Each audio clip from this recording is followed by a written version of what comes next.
બનાસકાંઠા જિલ્લાના પક્ષકારો માટે રાહતના સમાચાર છે, જે આગામી 14 માર્ચના રોજ પાલનપુર સહિત તમામ તાલુકા મથકોએ નેશનલ લોક અદાલતનું ભવ્ય આયોજન કરવામાં આવનાર છે।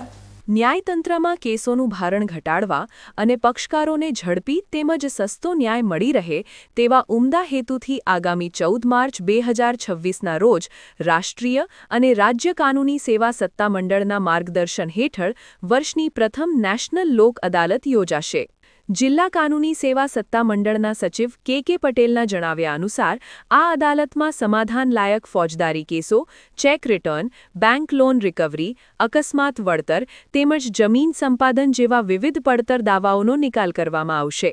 ખાસ કરીને પારિવારિક અને વૈવાહિક વિવાદોમાં તેમજ વીજળી અને પાણીના બિલ સંબંધિત તકરારોમાં પક્ષકારો પરસ્પર સમજૂતીથી કાયમી ઉકેલ લાવી શકશે।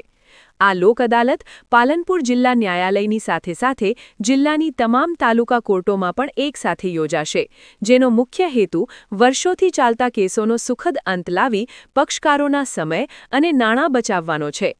જે પક્ષકારો પોતાના કેસ આ અદાલતમાં મૂકવા માંગતા હોય તેઓએ જાતે અથવા વકીલ મારફતે સંબંધિત કોર્ટનો સંપર્ક કરવા અપીલ કરવામાં આવી છે। સમય અને નાણાંના વ્યય વગર ન્યાય મેળવવાની આ સુવર્ણ તક છે, ત્યારે બનાસકાંઠા જિલ્લાની જનતા આ લોક અદાલતનો મહત્તમ લાભ લેશે તેવી આશા રાખવામાં આવી રહી છે।